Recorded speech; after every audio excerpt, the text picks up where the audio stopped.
Right, 21 June 2021, and today I've got some very, very positive news from the IMF press release that was just released last week on the 16th of February. So this is a very, very interesting press release because this is the second positive release by an international financial institution on the situation in Zimbabwe. But this one is very, very interesting because it's a very short release. It's almost like a letter, and anyone can read it. Unlike the one that I broke down for you last week from the World Bank, which was quite long. So, in short, the IMF has changed its position on Zimbabwe. If you go back to February 2020, there was an Article 4 report on Zimbabwe, which was very, very negative.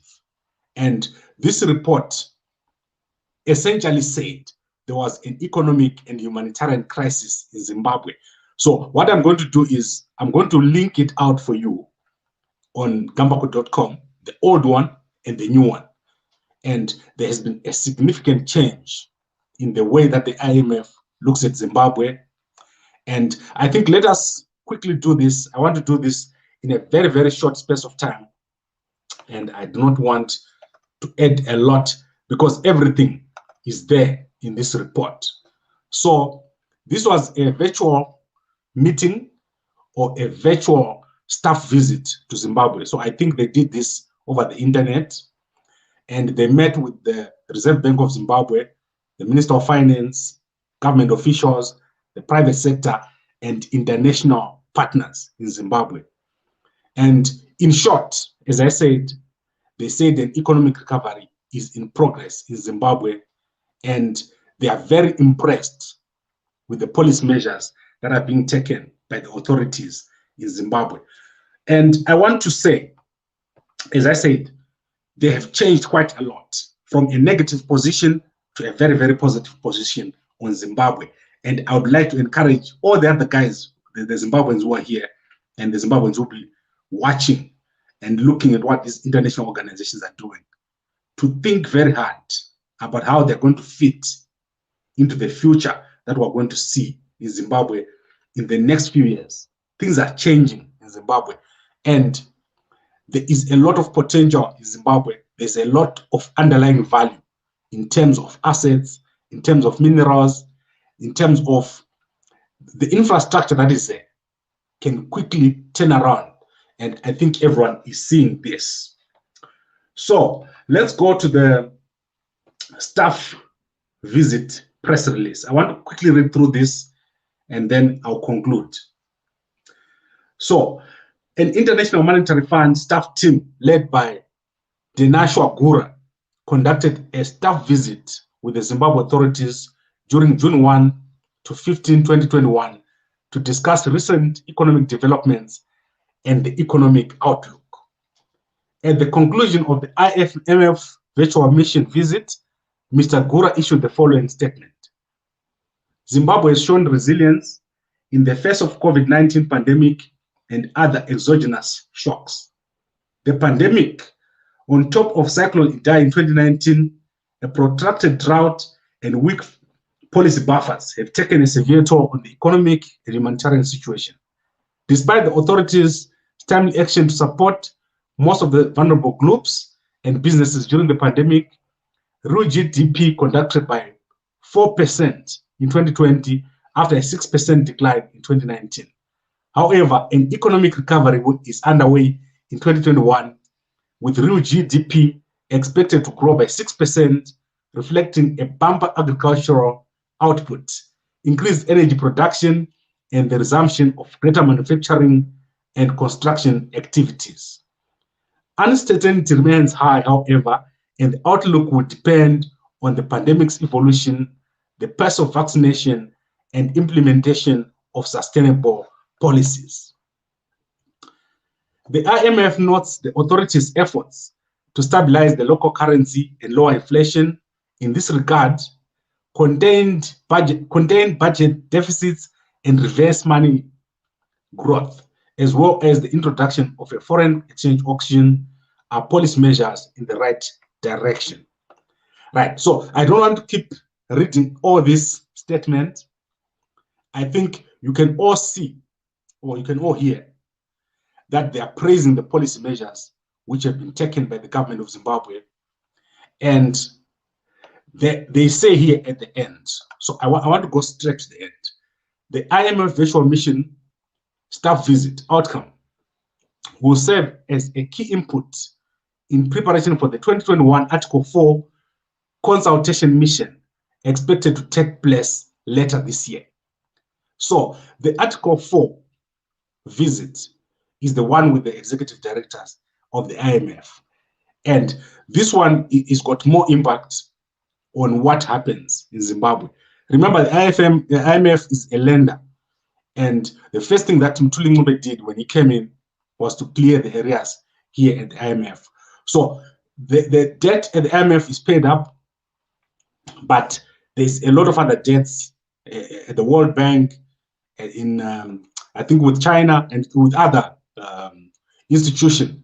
I think it's Afro-Exim Bank. They have a lot of debts with those. So if you listen to the IMF, they are not just talking, they are giving a proper assessment based on conversations with the key people, the people that really know what's happening in Zimbabwe. So this is it goes a long way. This will go a long way in changing the view that people have about Zimbabwe out there. Unlike the previous statement, if you look at the previous statement, it started with very negative words. Zimbabwe is experiencing an economic and humanitarian crisis. That was the second paragraph.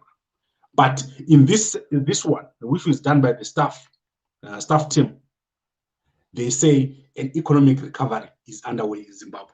So we're seeing a turnaround. We're seeing a change of opinion by the IMF, also the World Bank, and I expect other organizations to follow. So what is the real issue now? What needs to be done? There is a negative perception among Zimbabweans, but people who are outside, they are seeing the changes, they are seeing the good things that the government is doing. What needs to be done is for the government to do a better job of communicating. That means to communicate what they're doing. So that is one thing that I see here. The government needs to do a better job. And then secondly, the government needs to depoliticize the environment. I think all of us saw today's newspaper headlines. And this is a very, very interesting headline by the Daily News, which came out today. I still hold the keys, Chamisa. So what is happening is the political situation in Zimbabwe is clouding the economic situation. All the efforts that are being done by the government, they turn around to be politicized. So the opposition and the government, they're pulling, one pulling on the left or one pulling forward and the other pulling backwards. This is what is damaging the economy of Zimbabwe since the opposition came into being in the late 80s. So there is need to depoliticize this environment. There's also a need to create a conductive environment for business. And what do I mean by this? You need people to live normally. So I should be able to go into the ATM, get my cash. I should be able to go use my cash and buy, put it in my bank, get a bit of interest, and then save. I should be able to save money so that in 5 years' time, I've got money which I can use to do other things. At the moment in Zimbabwe, that is not possible.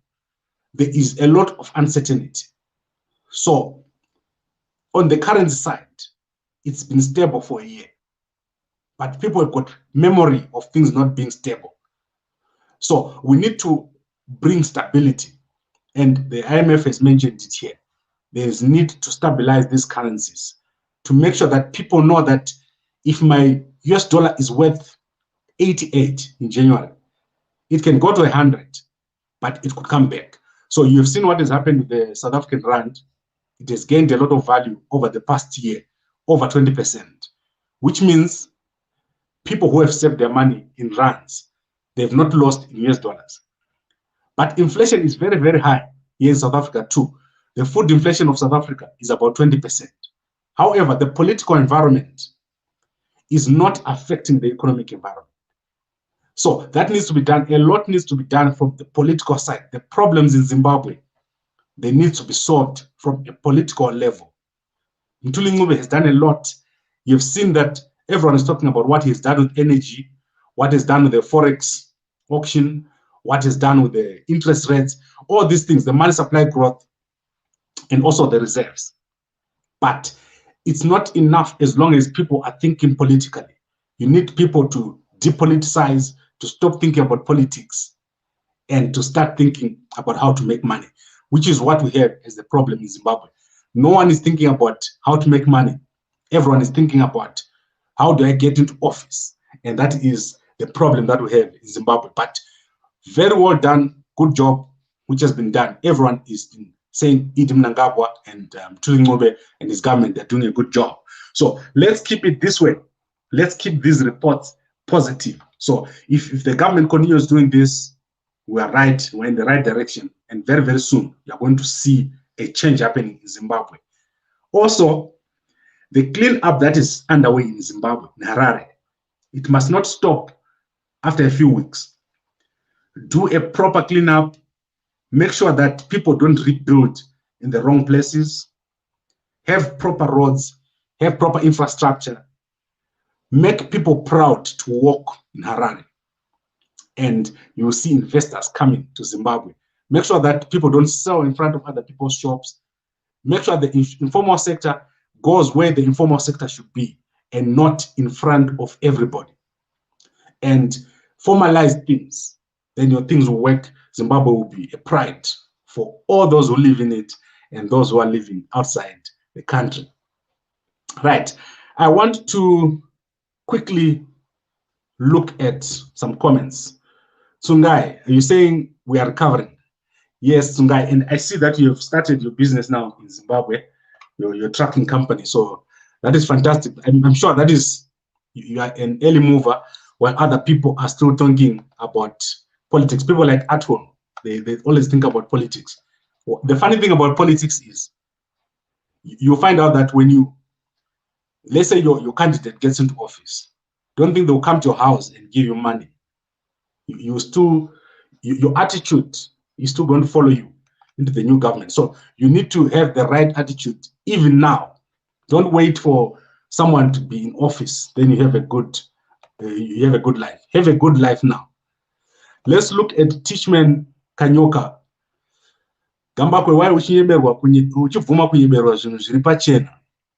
Right. I don't think the IMF is a reason to lie. They are telling you what is there. So let's go to, I want to find someone here who's talking sense. Let me look at Vitalis. How peds was not our chamisa. Apinda papi papa. Zanu ndio ya uranyika. Human rights abuses, massive corruption, Mario COVID, yes, yakajiwa. I think I want to go into this a bit. Chamisa is part of the problem in Zimbabwe. And you must understand this. Politics is a problem.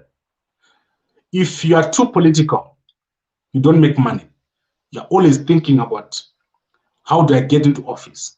But what do you do when you get into office? You must make sure that the economy works, whoever is in office. But in Zimbabwe, there's that gesture philosophy.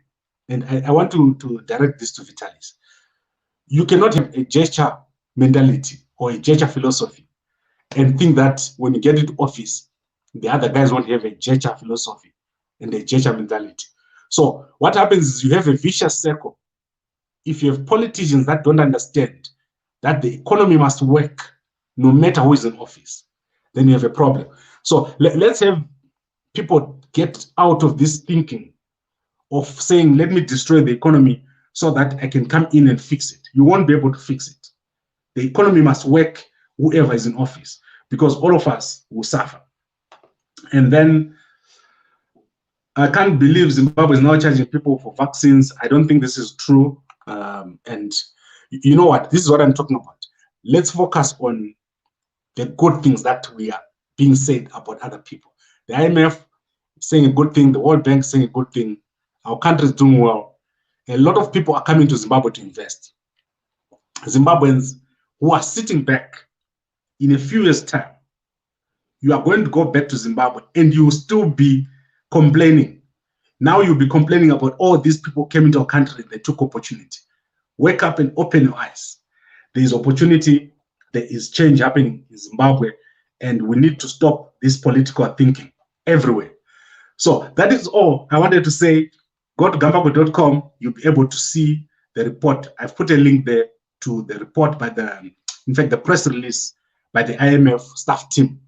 And if you have time, go and look at Article 4 visit from February 2020, and you see that clearly the IMF no longer believes that there is an economic or humanitarian crisis in Zimbabwe.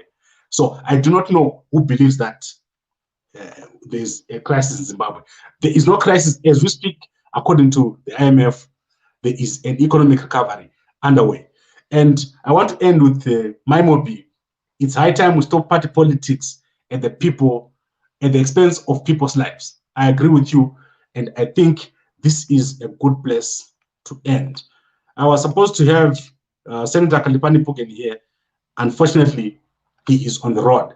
But thank you very much, everyone who joined, and we'll be back again tomorrow. And I think tomorrow I'll be having Dr. Fedias Mteneri so that we can explore other issues. There are other burning issues which we need to discuss this week, and we'll be starting tomorrow on this particular topic. Thank you very much for watching, and I'll be back again tomorrow, as I said. Good night, everybody.